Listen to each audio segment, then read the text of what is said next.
Bien, mis hermanas, que la paz que sobrepasa todo entendimiento reina en cada una de sus vidas. Bienvenido, bienvenida a nuestra noche de oración y estudio de la palabra. Yo soy tu hermano y amigo, el pastor Carlos M. Rosalaguer, transmitiendo en vivo desde Rochester, New York, anunciando las virtudes de aquel que me sacó de las tinieblas a su luz admirable. Y hoy, como ya les dije, vamos a estar orando y vamos a seguir trabajando con la vida de Jacob, allá en Génesis capítulo número 32.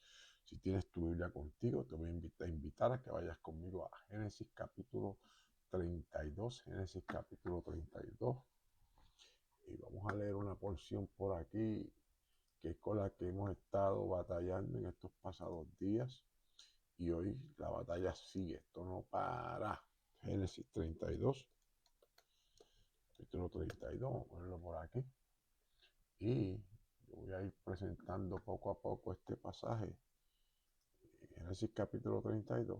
Mírenlo aquí. Ahí vamos. Génesis capítulo 32. Y leemos en el nombre del Padre, del Hijo y del Espíritu Santo. Amén y amén.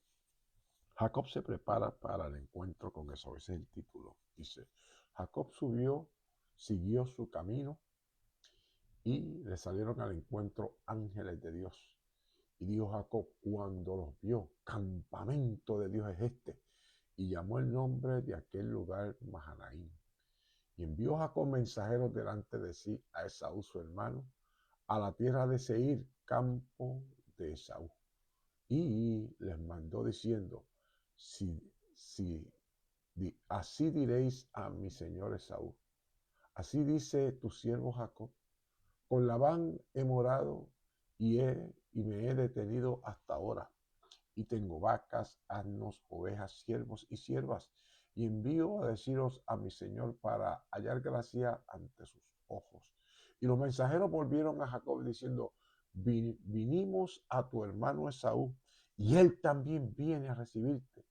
Y 400 hombres con él. Entonces Jacob tuvo gran temor y se angustió y distribuyó el pueblo que tenía consigo y las ovejas y las vacas y los camellos y en 2 campamentos. Y dijo, si viene Jacob contra un campamento y lo ataca, el otro campamento escapará. Y dijo Jacob, Dios de mi padre Abraham y de mi padre Isaac, Jehová, que me dijiste, vuélvete a tu tierra y a tu parentela, y yo te haré bien. Menor soy que todas las misericordias y que toda la verdad que has usado para con tu siervo. Pues con mi callado pasé este Jordán y ahora estoy sobre 2 campamentos. Libérame de la mano de mi hermano, de la mano de Esaú, porque le temo.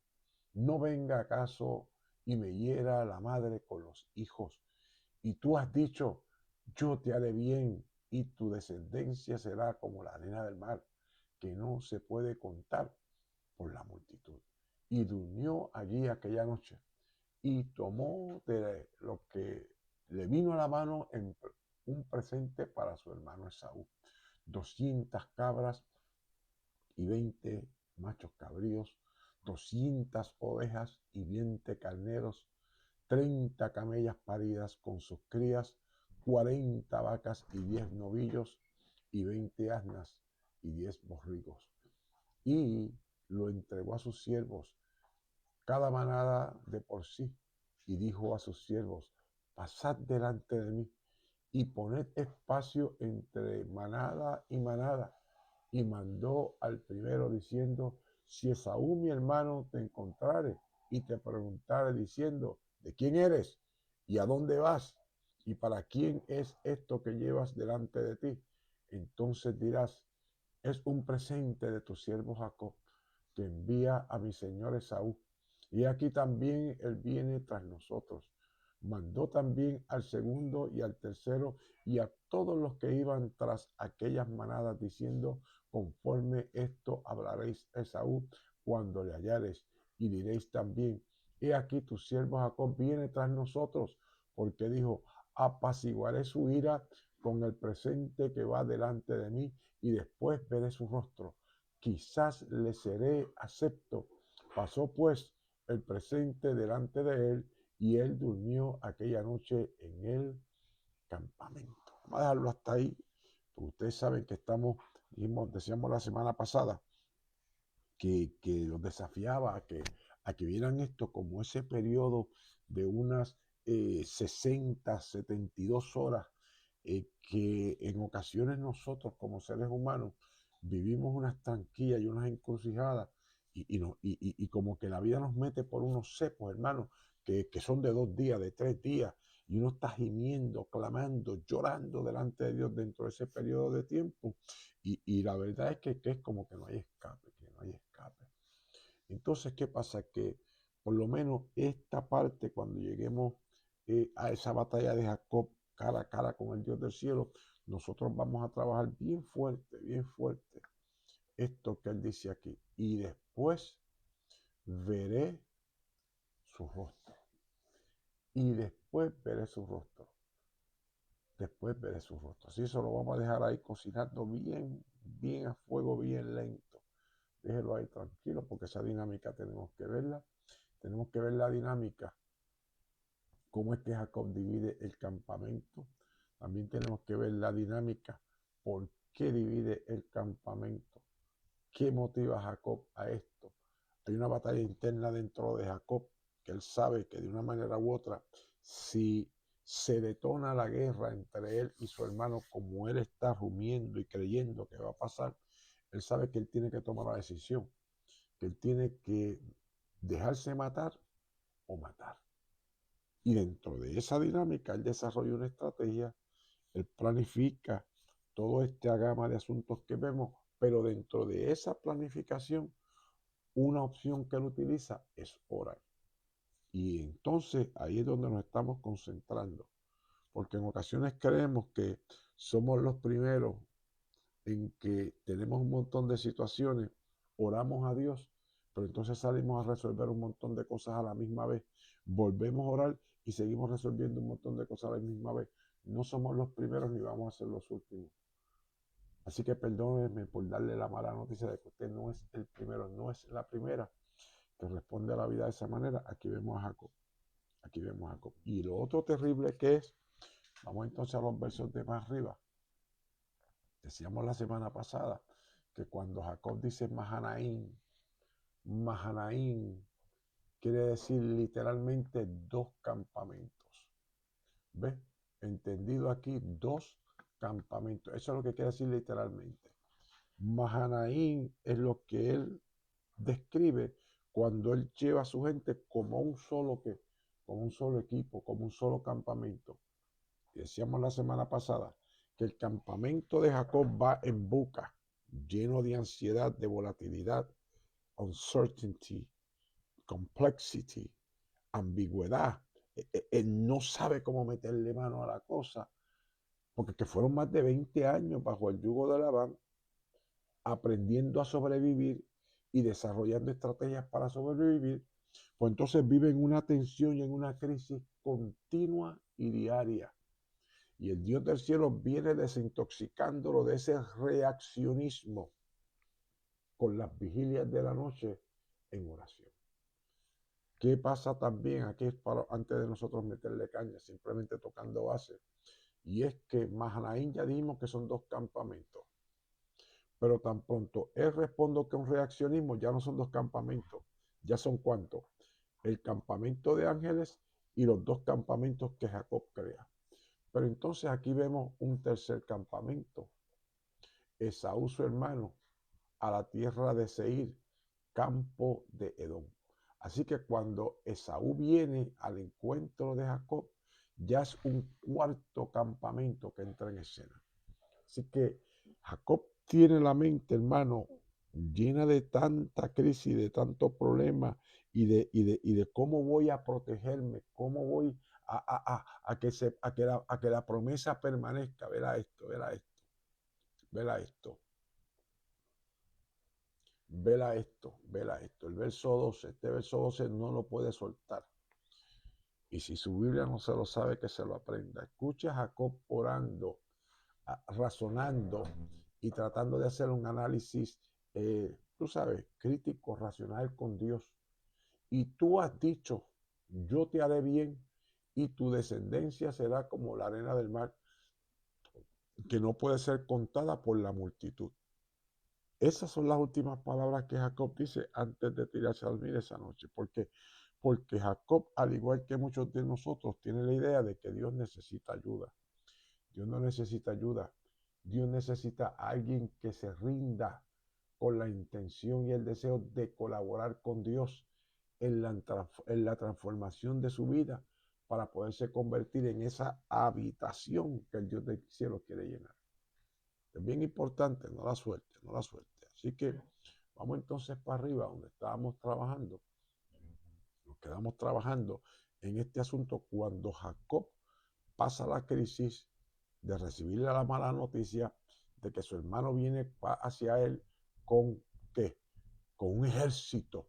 Y entonces ahí Jacob toma algo que en ocasiones nosotros pues creemos que es desesperación. Sí es desesperación, pero que todos y cada uno de nosotros respondemos así. Y entonces creemos que delante de Dios no podemos venir con desesperación. Y yo le voy a decir, usted aprende a no venir delante de Dios con desesperación. Pero usted aprende a venir delante de Dios sin desesperación cuando usted, desesperado y confundido, viene delante de Dios miles de veces. Hasta que Dios en su presencia le enseña, nos enseña, mi hermano, a bajar las revoluciones cuando venimos delante de Él. Y esto yo le decía a una persona en estos días hablando sobre la oración y le decía que esa oración es la de orar con el rostro en tierra, decíamos la semana pasada, y ahí fue que nos quedamos y ahí es donde vamos a retomar. Y dijo Jacob, Dios de mi padre Abraham y de mi padre Isaac. ¿Qué está diciendo? ¿Dios de quién? De mi padre Abraham y de mi padre Isaac. Todavía él no percibe a Dios como el Dios al que él no es que se ha entregado plenamente, pero al Dios que él no se ha entrelazado plenamente con él. Y esto es bien importante, porque cuando nosotros vemos la vida de Isaac, por ejemplo, déjeme hacer este par aquí porque se los prometí. Y es que si usted tiene paciencia y va conmigo al libro de Génesis, en el libro de Génesis hay una serie de encuentros que nosotros tenemos que mencionar hoy. Y es que el Dios del cielo le ministra a Abraham de una forma poderosa. Yo las voy a escribir primero. Denme un segundito para hacer esa nota aquí, para poder presentarle esos pasajes bíblicos de manera corrida. Después que yo no tenga que typear, lo voy a typear una sola vez. Y mientras estoy escribiendo, le voy a ir narrando qué es lo que vamos a hacer. Nosotros lo que vamos a hacer hoy en esta noche sin prisa, porque necesito que lo hagamos sin prisa, es que nosotros miremos así de manera detenida y detallada las veces que el Dios del cielo se le revela a Abraham, le habla a Abraham, visita a Abraham. Es menester que nosotros hagamos esto. ¿Para qué? Para que usted y yo entendamos cómo es que se va desarrollando la intimidad entre Dios y Abraham. ¿Sabe? Que eso no fue que tú sabes que Dios le habló y Abraham enseguida respondió y sí, amén, amén. Vamos a ver si eso es así. Vamos a ver. Así que denme un minutito y vamos a chequear eso aquí con calma. A ver si es que eso fue así, porque en ocasiones uno escucha la historia de Abraham y se cree que fue así y no literalmente, digo, o por lo menos como yo lo percibo aquí en la escritura, no fue así. Fue todo un proceso de transformación que Dios utilizó para bregar con nuestro hermano y amigo Abraham. Y si lo hizo con Abraham, con el padre de la fe, yo voy a insistir que Dios sigue utilizando el mismo método para trabajar con cada uno de nosotros y de nosotras, porque hemos dicho que la obediencia es toda una experiencia de transformación de nuestro ser. Y mientras vamos siendo transformados, aprendemos a desarrollar las 3 C: certeza, convicción y confianza en el Dios del cielo, para entonces aprender a obedecerlo por convicción y no por imposición. Entonces, cuando nosotros aprendemos a ver a Dios y a caminar con Dios por convicción, por certeza y por confianza, pues aprendemos a ser perfeccionados y perfeccionadas en amor delante de el Dios del cielo. Me estoy tomando un poquito de tiempo porque yo tengo unas notas por aquí que son unas 10, 11, 12 veces que el Señor se le revela a Abraham, y de esas nosotros vamos a trabajar en el día de hoy con 10 de ellas. Así que no se me espante, no se me vaya, porque ya vienen por ahí 10 de ellas y necesito que usted tenga listo su lápiz, su bolígrafo y su pedazo de papel, para que entonces, a medida que yo voy compartiendo los pasajes bíblicos, pues usted va haciendo sus anotaciones. El primero es en Génesis capítulo 12, versículos 1 y 2. Pero Jehová había dicho a Abraham, ¿había qué? ¿Había qué? Había dicho. Así que antes de que Abraham obedeciera a Dios, ya Dios le había que hablado y Abraham se había que detenido. Otra vez, Dios ya le había hablado a Abraham, pero Abraham se había que retenido, detenido. Cabe la posibilidad para mantenerse fiel a la tradición, que hasta que el jefe del clan no se moría, él no podía moverse. Cabe la posibilidad de que haya sido eso. Pero lo cierto es que ya Jehová le había que hablado. Vete de tu tierra y de tu parentela y de la casa de tu padre a la tierra que te mostraré. Fíjese que insiste de la casa de tu padre. Así que cabe la posibilidad que le habló cuando el padre estaba vivo. Y haré de ti una nación grande y te bendeciré y engrandeceré tu nombre y serás bendito. Esta palabra que está aquí de este verso número 2, amarra hacia ella, porque cuando nosotros trabajemos la semana que viene con las intervenciones de Dios con Isaac, usted va a ver cómo Isaac ensambla la bendición de Esaú, porque Jacob roba la bendición de Esaú, pero la bendición de Abraham, Isaac la pone sobre Jacob cuando Jacob sale para la casa de Labán. ¿Ok?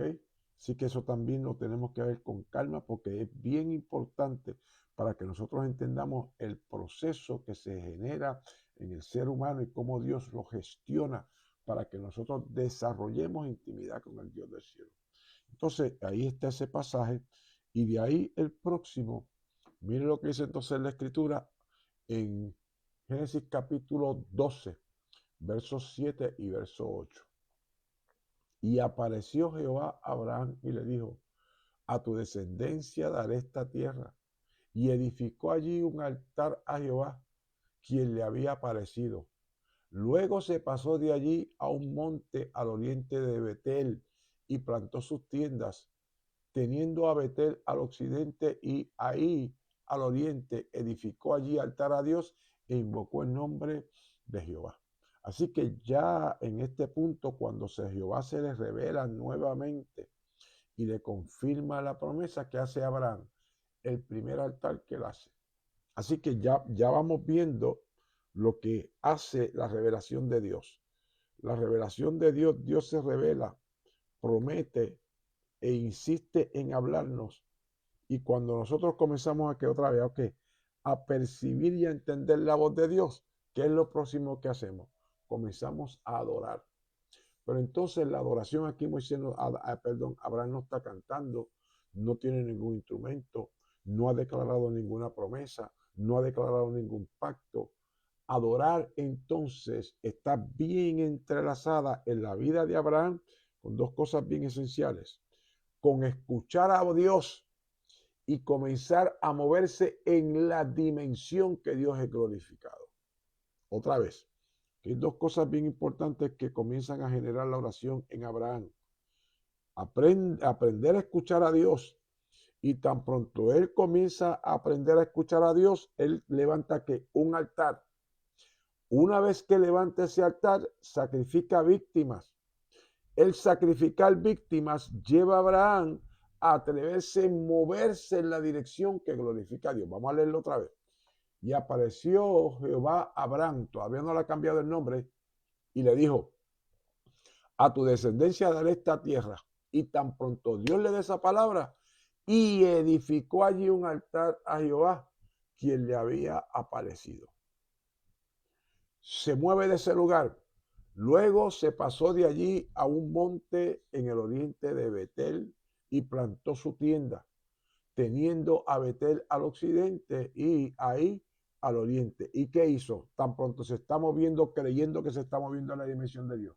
Edifica otro altar e inmediatamente ¿qué hace? Invocar el nombre del Señor. Seguimos, ya van 2. Mire aquí en Génesis capítulo 12, verso 14. Y aconteció que cuando entró Abraham en Egipto, los egipcios vieron a su mujer, también le vieron preciosa. Esto perdóname, esta es la de Faraón, es en el capítulo 15, la próxima. Después de estas cosas vino palabra de Jehová a Abraham en visión diciendo, no temas, yo soy tu escudo y tu galardón será sobremanera grande. Déjeme hacer un par aquí porque a mí como que pasé una que para mí era esencial que usted viera conmigo, que es en Génesis capítulo 13, la que yo cité aquí, que marqué 12, 14, no es la que yo quería marcar, es la 13, el 13, Génesis capítulo 13, el verso 3 y el verso 4. Génesis 13, verso 3, Génesis 13, que yo hice aquí. Génesis 13, aquí va el 13, aquí va el capítulo 13. Denme un segundito. Génesis 13, versículos 3 y 4. Ahora sí. Vamos a ver qué dice ahora. Génesis capítulo 13. Mírenlo aquí. Y volvió por sus jornadas. Esto es importante, ¿por qué? Porque aquí es cuando Abraham regresa de Egipto. En Egipto, esto vamos a leer, perdónenme, hermano, vamos a leerlo en su contexto, vamos a leerlo desde el verso 1, porque estamos en un estudio bíblico y yo necesito que usted se agarre a la Biblia, no a lo que yo opine, sino a lo que usted lea conmigo en la Escritura y después usted hace sus análisis. Mire lo que dice aquí. Y subió pues Abraham de Egipto hacia el Negev. Otra vez, el narrador nos está diciendo que subió. Así que cuando él se mete en Egipto, literalmente, ¿qué hizo? Descendió. ¿Qué implica descender? En Egipto él no tiene altar. Y cuando él cruza la frontera de Shub, que es la frontera que da acceso a Egipto, él hace un plan con su esposa y la hace pasar por su hermana y permite que Faraón la incluya dentro de su harén. ¿Qué pasó ahí? Yo no sé. Pero el asunto es que Dios le metió las manos a Faraón. Y Abraham tuvo que orar para que Dios, tú sabes, soltara a Faraón. No vamos a entrar en más detalle en eso porque eso no es lo que vamos a trabajar hoy. El asunto es que cuando él desciende a Egipto buscando comida, todavía no ha aprendido a qué, a escuchar a Dios plenamente, pero ya él conoce la voz de Dios. Se lanza con Twitter en Egipto y en Egipto ahí es donde comienza a florecer en el ADN de la familia de Abraham de que la chanchullería es legal. Y la chanchullería es legal aunque yo tenga que exponer a mi esposa a mi chanchullería. Es una cosa que no la debe pasar por alto. Todavía se llama Abraham, pero ya Dios se le revela y le habla y él está aprendiendo a escuchar a Dios. Así que otra vez, es todo un proceso de ¿qué? De transformación y de liberación, hermano. Léanse Génesis capítulo 12 para que me entienda. Subió pues Abraham de Egipto hacia el Negev, él y su mujer, y con su mujer, con todo lo que tenía y con Lot. Y escucha ahora, esto es lo que yo quiero que usted vea conmigo. Y Abraham era riquísimo en ganado, en plata y en oro. Esto es, todavía se llama como Abraham. Ya era rico, no rico, riquísimo. Así que cuando nace Ismael, Abraham ya es multimillonario. Si es que lo vamos a poner en millones. ¿Y qué pasa? Él sale multimillonario ¿de dónde, hermano? De Egipto. Él había descendido a Egipto. En Egipto él no tiene altar. En Egipto él no sacrificó a Jehová. En Egipto él no se sintonizó a la voz de Dios. Cuando pase el revolú, que Jehová sale a su defensa en Egipto, el hombre sale de Egipto botado, huyendo. Y escucha lo que pasa. Y volvió por sus jornadas. Así que la misma ruta que él pisó de espaldas a Dios, ahora en vez de descender de espaldas de Dios, ahora va que ascendiendo de frente, mirando al Dios del cielo, reflexionando y rumiando que pudo haber tenido otras opciones porque no consultó a Dios. Y volvió por su jornada del Negev hacia Betel. Betel es casa de él, donde Dios se le revela, hasta el lugar donde había estado antes sus tiendas en Betel, y ahí exactamente en la región donde él había ido, porque dice que iba a pasar hambre, regresa a ese lugar, al lugar del altar que había hecho allí antes. Así que en Egipto no tenía que, no había altar, por lo tanto no había adoración. Y si no hay adoración que promueva el altar, ni altar que promueva adoración, hay una alta posibilidad de que no hay una obediencia que glorifica al Dios del cielo. Así que si se parece mucho a nuestras conductas, es pura casualidad, pura casualidad. Así que fíjese que entonces, tan pronto el hombre viene ahora de frente ascendiendo hacia Betel, llega al lugar donde había estado antes. ¿Y qué es lo primero que hace Abraham? No sabemos cuántos días estuvo por allá, cuántos años, cuántos meses. El asunto es que cuando llega tiene que venir a reparar el altar. Y una vez que repara el altar, lo limpia y lo pone listo, él hace sacrificio e invoca allí a Abraham el nombre de Jehová. Y esto es un acto de ¿qué? De reconciliación. Reconciliación. Así que el hombre que nos dice a nosotros que cuando él adora es que está dispuesto a moverse en esa liminalidad de lo conocido a lo desconocido, sube de la tierra que él conoce, de Egipto. Todo el mundo descendía a Egipto a buscar comida, así que eso era lo conocido. Ahora está dispuesto a darse permiso para transicionar con Dios en lo desconocido.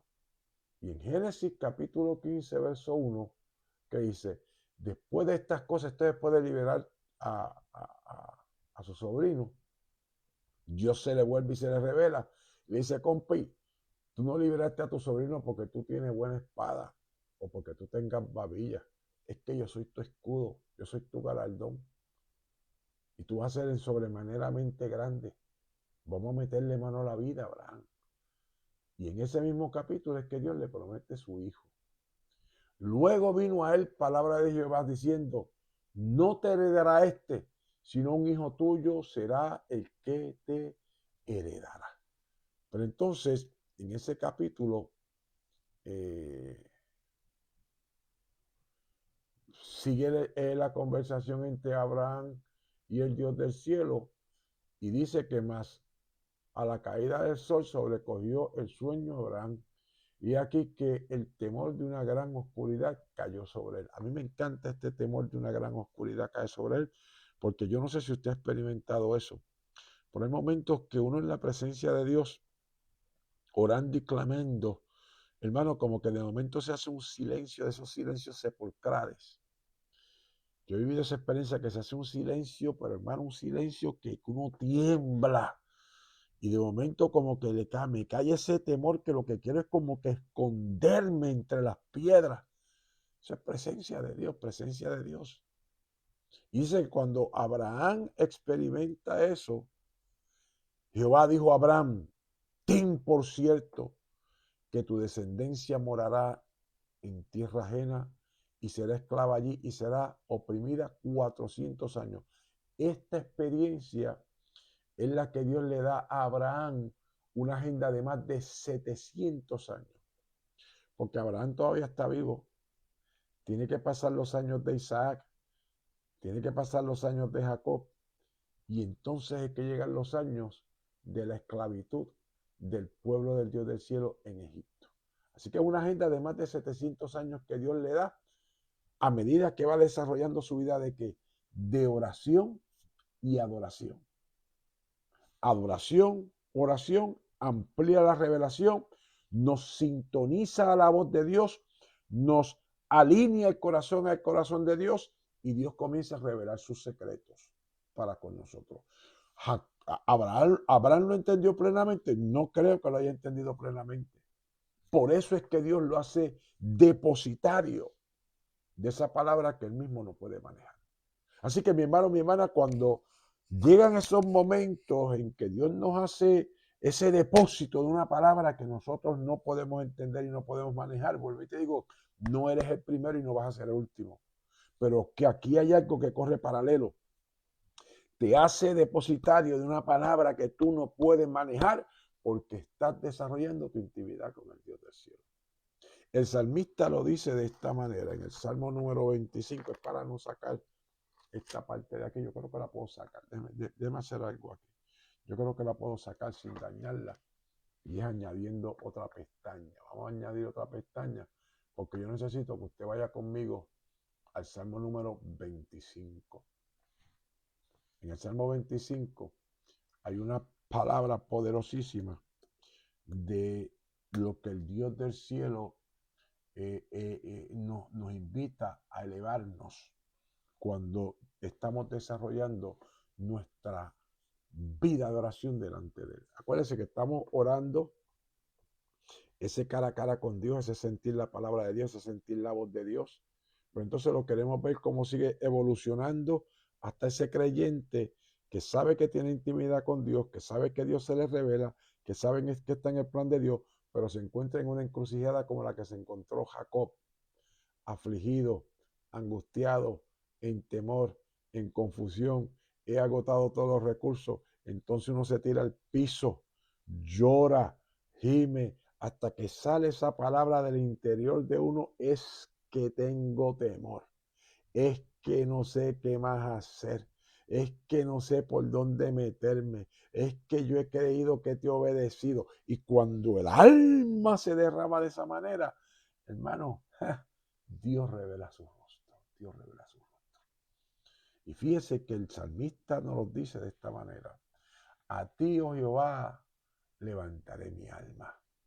Dios mío, en ti confío, no sea yo avergonzado, no se alegren de mí mis enemigos.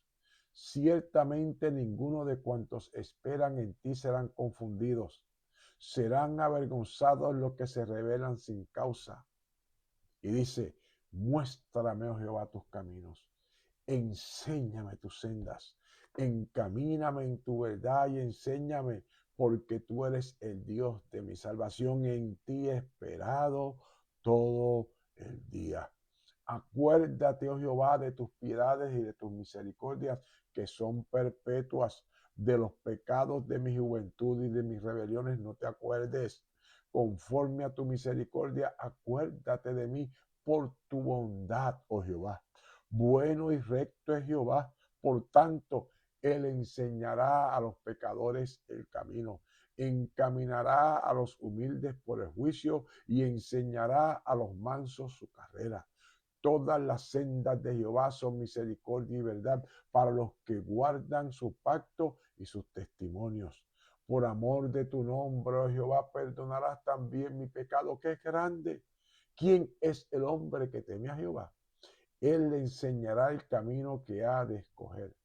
Gozará él del bienestar y su descendencia heredará la tierra. Esa es la promesa que se le hizo a Jacob. Agárrese ahora, agárrese ahora. La comunión íntima de Jehová es con los que le temen y a ellos hará conocer su pacto. ¿Qué es lo que él está haciendo con Abraham cuando lo hace depositario de esa palabra tan complicada y tan pesada que Abraham no la entendía plenamente? Es que porque él está desarrollando intimidad con Dios, Dios le revela y Dios le hace conocer su pacto. Y conocer ahí otra vez, ¿verdad? Para los que creen que uno está disparando a la baqueta, conocer ahí implica intimidad. No es conocimiento lógico, no es conocimiento matemático, no es que este hombre es un monstruo. No, papá, aguántate. Conocer ahí implica intimidad delante del Dios del cielo. Vamos a buscarlo por aquí antes de seguir. Salmo 25:14, la comunión íntima de Jehová en los que le temen y a ellos hará conocer su pacto.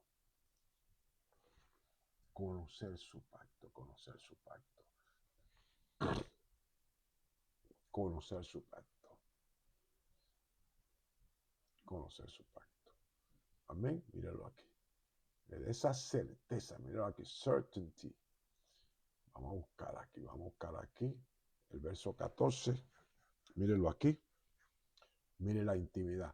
La comunión íntima de Jehová es con los que le temen. ¿Qué fue lo que cayó sobre Abraham esa noche? Un temor, un espanto terrible. Y a ellos hará que conocer su pacto, su pacto, su pacto. Y si yo le doy conocer aquí, mírenla aquí debajo en azul, y esta parte que está aquí a mi derecha, vamos a ver que no las dé aquí en español más adelante. Vamos a ver, déjate de eso, vamos. Cuando se me sale español, mijo, ¿qué pasó? Mírenlo aquí. Vamos, es que está bien chiquito aquí al lado. Pero entonces dice que ese conocer es que le enseña, le va a declarar, le va a dar cosas a considerar, le va a dar a conocer, lo va a llevar a descubrir, a discernir, a percibir, distinguir. Hermano, eso es una cosa poderosa, la intimidad con el Dios del cielo.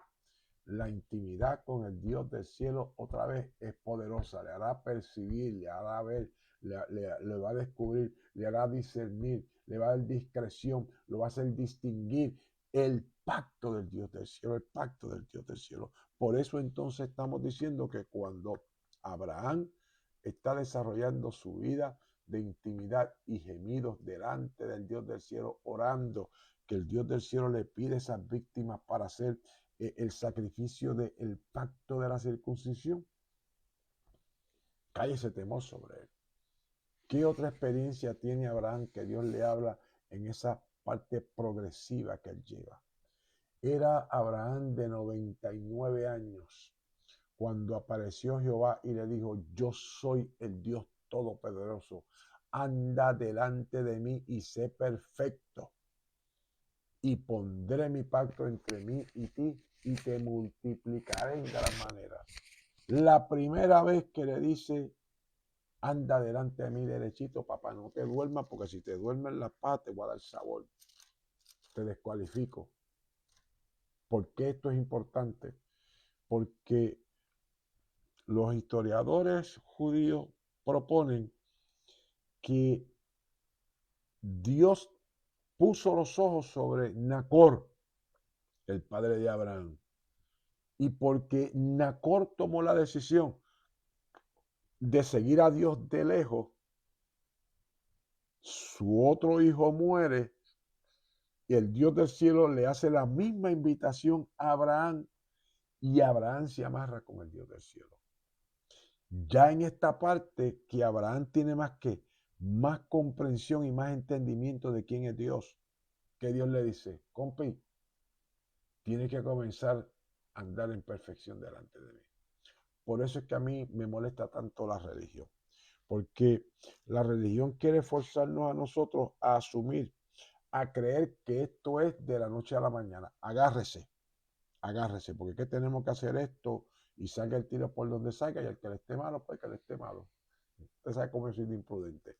Vaya conmigo a Génesis, capítulo 12, porque yo necesito que usted haga este puente. Génesis, capítulo 12, y vamos específicamente, para no darle muchas vueltas al asunto, Génesis capítulo 12, verso número 4. Génesis 4. Génesis 12, capítulo 4.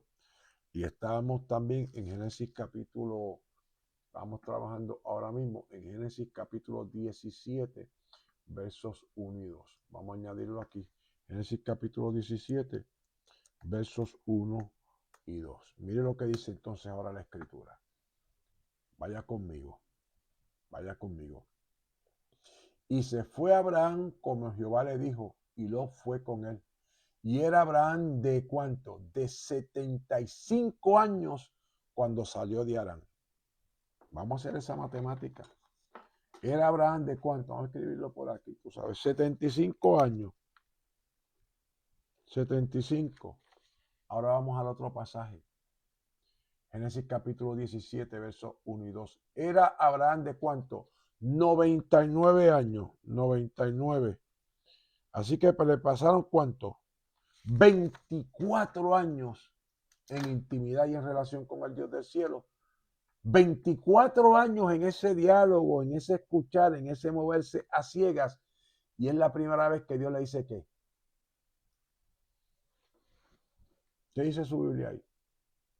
La última frase del verso 1 del capítulo 17. Sé perfecto. Pues no me venga con legalismo, no me venga con su espíritu de religiosidad, no me venga con cuento de que no se come chicle en el templo. Papito, esto es una jornada de fe en la que Dios nos va desgastando y nos va separando y nos va purificando y nos va alineando y nos va sincronizando un paso a la vez. Un paso a la vez. 24 años el hombre escuchando a Dios y todavía no le ha cambiado el nombre. Se vaya por la tangente, todavía se sigue llamando como Abraham.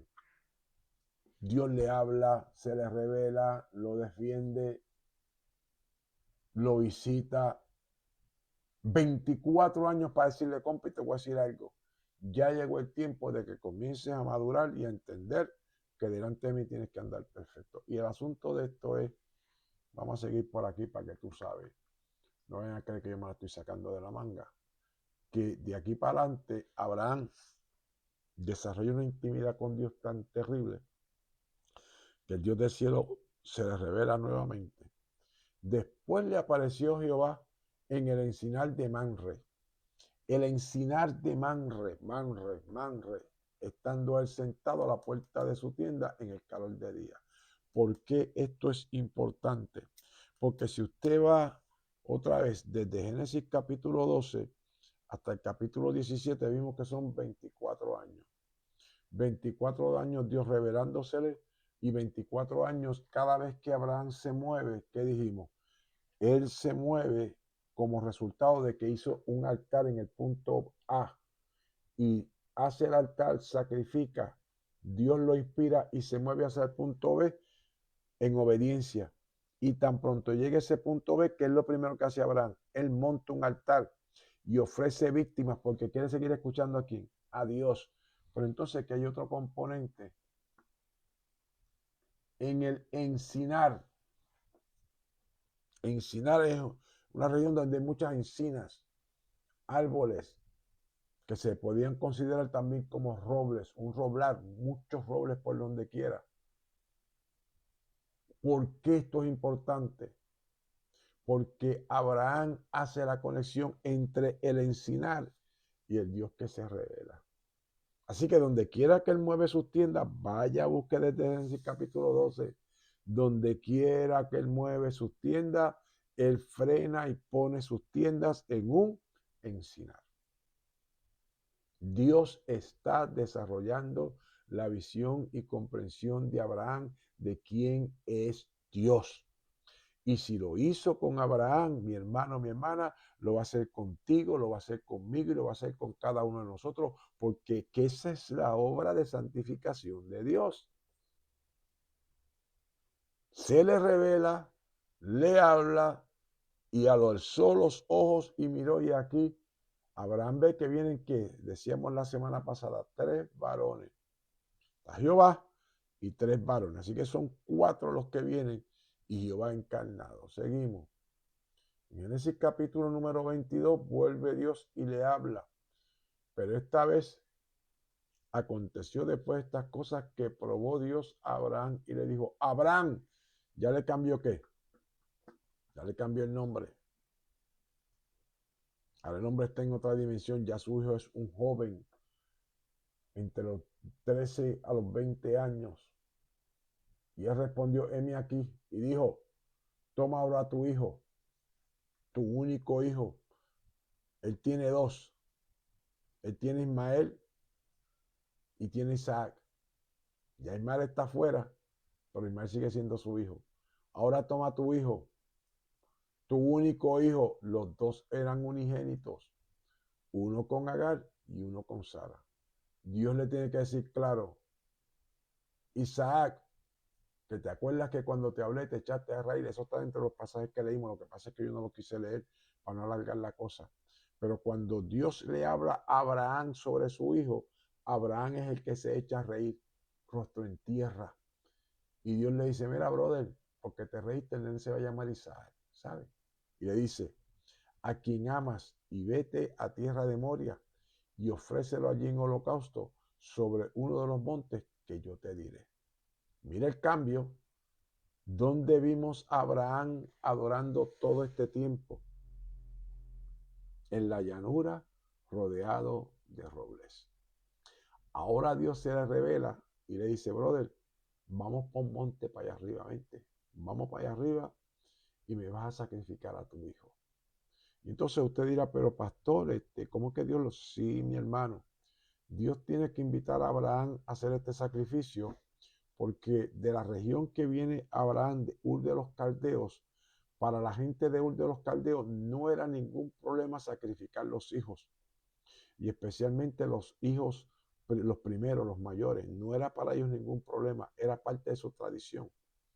El río Éufrates era una amenaza cada vez que se inundaba, por uno de los ejemplos, y la gente ofrecía sacrificios de víctimas vivas y especialmente víctimas humanas para aguantar la ira del Dios que desbordaba el río Éufrates. ¿Y qué pasa? Que esto no es misterioso para Abraham, esto no es extraño para Abraham. Así que esto es un paso liminal de algo que Abraham conoce, pero lo conoce a su manera. Y Dios le habla de lo que él conoce para llevarlo a lo que él desconoce. Otra vez, Dios le habla desde lo que él conoce para llevarlo a lo que él desconoce.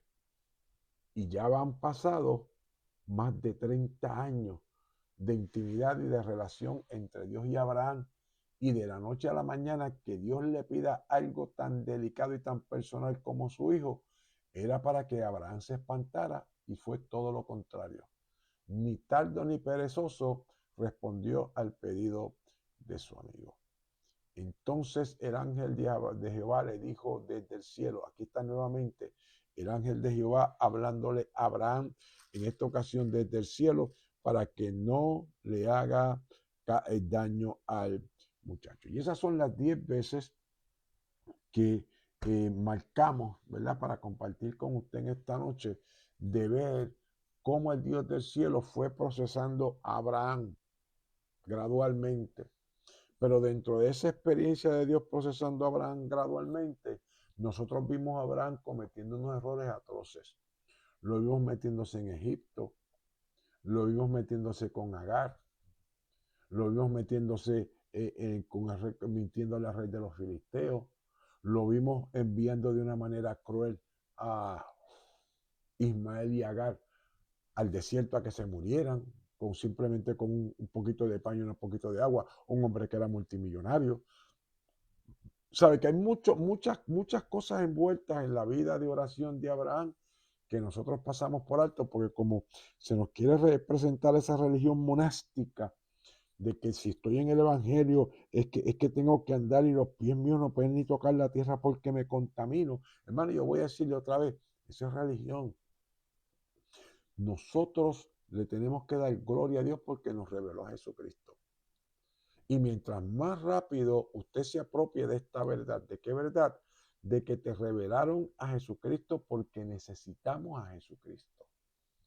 Mientras más pronto usted se apropie de esa verdad, más pronto usted va a ser capaz de manejar el espíritu de religiosidad.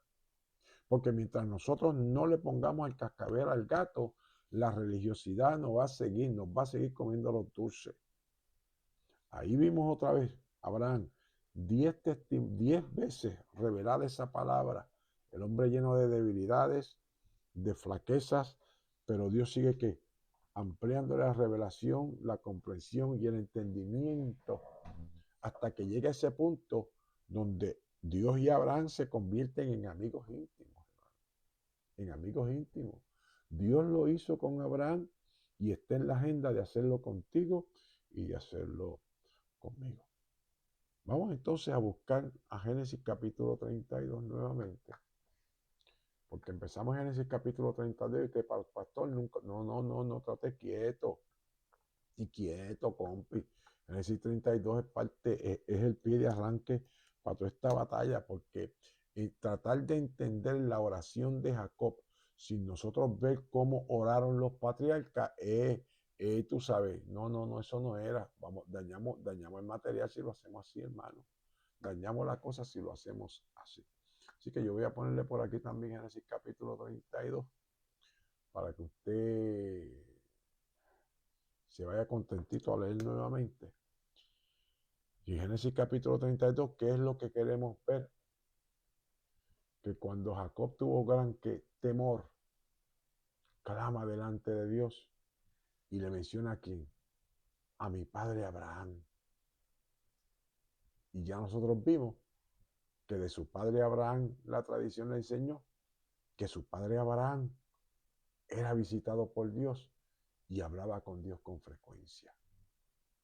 Pero que eso no empezó de la noche a la mañana. Fue una cosa que hemos dicho que fue gradual. La semana que viene nosotros vamos a ver que Jacob dice que Jehová es el Dios de su padre, ¿quién? De su padre Isaac. Pues entonces nosotros tenemos que ver cómo el Dios del cielo intervino en la vida de Isaac, porque es que Jacob apela a estas experiencias. Jacob apela a estas experiencias porque usted va a ver conmigo la semana que viene que el temor de Jehová cayó sobre los enemigos de Isaac, sobre toda esa gente de los filisteos. Mira, hermano, cayó el temor de Jehová, que ellos entonces dijeron, este es profeta de Jehová, con este no nos podemos meter. Así que cuando Jacob apela a mi padre Abraham y apela a mi padre Isaac, él no está orando del vacío. Está orando conforme a las palabras y a la tradición oral que él había recibido de quién era Jehová y de cómo intervenía Jehová. Así que nosotros vamos a ver a Jacob. Mira, yo creo que lo había cambiado. Nosotros vamos a ver a Jacob también dimensionando, porque Jacob en Génesis capítulo 31 aprendió a orar desde la aflicción. ¿Se acuerda que trabajamos eso? En Génesis capítulo 31, Jacob aprendió a orar desde la aflicción. Génesis capítulo 31, voy a ponerlo por aquí para que usted lo tenga en los minutitos que me quedan como 5 minutos.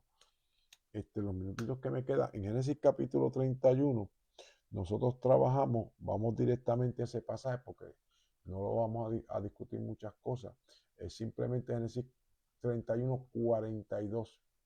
Y él le dice, si el Dios de mi padre, otra vez, de mi padre, ¿quién? Abraham.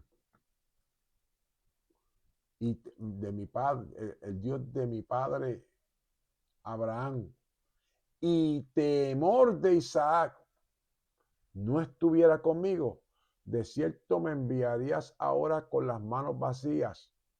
Pero Dios vio ¿qué? Mi aflicción.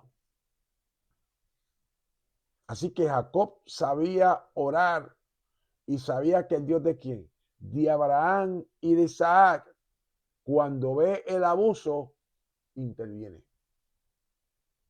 Pero decíamos que esa es la oración que se hace desde los sistemas disfuncionales que nos oprimen y que nos aprietan. Así que Jacob oró y experimentó a Dios librándolo otra vez de un sistema disfuncional, como era el sistema donde cayó preso en el sistema de Labán.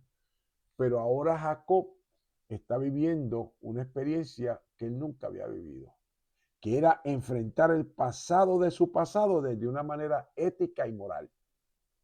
porque la sentencia de muerte que le puso su hermano, él se la buscó por engañarlo. Y es un asunto que te pueden liberar de un sistema, pero cuando es una falta ética, moral y de principio, usted tiene que dar cara. ¿Cómo voy a dar cara si siempre he huido toda mi vida? Ahora le hace sentido porque tenemos que hacer toda esta vuelta. Porque en Abraham aprendimos a orar de muchas maneras. En Isaac vamos a aprender a orar de muchas maneras. Pero el que nos lleva a nosotros a esa oración nocturna y hacer oraciones que a nosotros no son complicadas hacerlas es nuestro hermano Jacob, que nos lleva a humillarnos y a gemir delante del Dios del cielo cuando es una crisis ética, moral, que se resuelve con arrepentimiento, con confesión. Pero yo no sé ni cómo arrepentirme, ni cómo confesar. Por eso decíamos que para Jacob le era tan complicado el ver el rostro de su hermano Esaú. Padre, en el poderoso nombre de Jesús, gloria y honra a tu nombre, por tu palabra que no torna a ti vacía, sino que hace para lo que ha salido de tu boca. Despierta en cada uno de nosotros ese depósito que tú has puesto, de ese espíritu de intercesión, de ese espíritu de gemir, de ese espíritu de oración. Despierta ese depósito, Dios, y danos la certeza, la convicción, la confianza de que tú hiciste el depósito en cada uno de nosotros y de nosotras para que lo usáramos, para que lo usáramos, para que lo usáramos, Dios del cielo. Danos la revelación y la ciencia de cómo usar con propiedad, con autoridad y estratégicamente para multiplicar ese depósito, oh Dios del cielo, para la gloria y la honra tuya. Que aprendamos a orar desde nuestra aflicción, que aprendamos a gemir desde nuestro quebranto, que aprendamos, oh Dios del cielo, a rogarte desde los sistemas que nos oprimen, pero que también aprendamos a rogarte, a suplicarte, a implorarte, que nos enseñes, oh Dios del cielo, a enfrentarnos cara a cara con la gente que necesitamos enfrentarnos cara a cara para nosotros dejar de estar huyendo tanto en esta vida y ocultándonos, oh Dios del cielo, en tantos disfraces y en tantos engaños, Padre amado. Es en el nombre de Jesús que te lo imploro, que nos ayudes, que nos guíes, que nos dirijas. Queremos vivir para ti. Queremos continuar siendo atraídos a ti con cuerdas de amor, pero sobre todas las cosas, enamorarnos de ti, oh Dios del cielo, para atrevernos a sacrificar todo orgullo, toda arrogancia, toda pedancia, para mantener tu amor, tu cuidado y esa intimidad tan especial y tan bonita que tú nos ofreces en Cristo, en cuyo nombre oramos. Amén. Bien, mis hermanos, mis hermanas, no hay tiempo para más. Dios les bendiga, Dios les guarde. Saludo a toda esa gente buena que ha dicho presente en esta noche. Gracias. Gracias por aquí estar la dueña y señora del espectáculo. Madre Rosa, Dios te bendiga. Araceli Laureano de Milwaukee, Dios te bendiga. Julia, mi hija, Dios te bendiga. Por aquí está Sacia, Dios te bendiga. Sacín, Chairita, Dios te bendiga. Luisito Córdoba, Dios te bendiga. Delante en el Señor. Mira que está lloviendo, anda para el sirete. Yo que me acabo de hacer el pelo, Luis, que ahora mañana el aguacero ese, el sereno, se me coge, se me cae la vaina que me dice. Dios te bendiga, y Dios les bendiga. Así, nena, Dios te bendiga, qué bueno verte en esta noche. A Joyo, Dios te bendiga, qué bueno, qué bueno. Y Belú, nena, Dios te bendiga. Avísame cuando te vayas a dividir. Tony, mi pana, Dios te bendiga, qué bueno verte, Sandino. Adelante en el Señor. Jaimito, Dios te bendiga. Toda esa gente buena que ha dicho presente, Dios me los bendiga, Dios les guarde. Mañana, con el favor de Dios, estamos aquí a las 6. Recuerde que mañana viene el día de oración y ayuno. Si usted tiene la capacidad de orar y ayunar, vamos a orar y vamos a ayunar. Y si no tiene la capacidad, brother, empieza a desarrollar la capacidad. Un día de ayuno y oración no le hace daño a nadie, todo lo contrario, te va a ayudar a tu sistema, a tu mente, a tu sistema digestivo, sanguíneo, a tu salud. Vamos a orar y vamos a ayunar delante del Dios del cielo, no para torcerle el brazo, pero para decirle, Señor, te amo y quiero aprender a acercarme a ti. Dios te bendiga, Dios te guarde y adelante.